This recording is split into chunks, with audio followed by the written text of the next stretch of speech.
no, God forbid, none of us is doing anything insurance. The blood of Jesus covered me. And we don't know why it's going on. So there's a story in the Bible. Matthew 25 verse 1 to 13 talks about 10 virgins, 5 being wise, and then the other 5 were said to be foolish. I want to just draw 2 lessons from that parable, right? Why 5 were called wise and why the other 5 were called foolish. Very straight to the point. 5 were called wise. Okay, let's start with the foolish. 5 were called foolish because of something that most of us even today are still guilty of doing. And what is that? They assumed wrongly. Not only did they assume wrongly, they assumed the positive outcome and planned only for the positive outcome. This is what I'm trying to say. They were going for a wedding and nobody really knew when the bridegroom was going to show up for the wedding, right?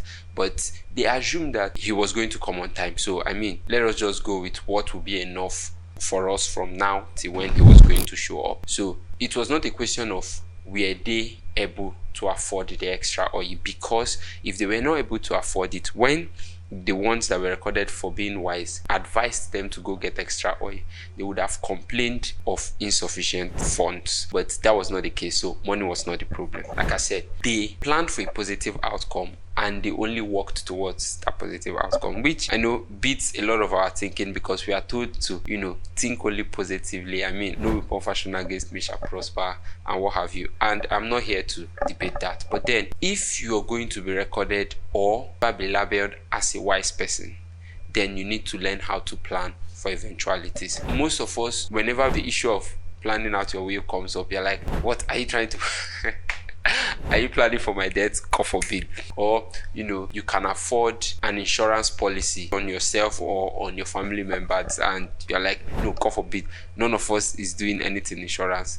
The blood of Jesus covered me. And as sweet and as wonderful as it sounds, you may actually be playing the same card these foolish virgins played. And why were the wise termed wise? They were wise because they planned for the bad times. So if the bridegroom shows up on time, I mean, we are ready. If he shows up later than planned, then we are still ready. And the other reason why they were labeled as wise was because they knew when to say no. Most of us don't know when to say no. They had their lives planned out already, and then these other guys, now discovering their folly later on, came to them to ask for oil. And this is the same Christ that will tell us, do not withhold good from those to whom it is due when it is in your power to do so. And yet he will term people that said no to others as wise. Why? Because if they had tried to be nice and help these guys, they would have also suffered the same fate the foolish guys suffered.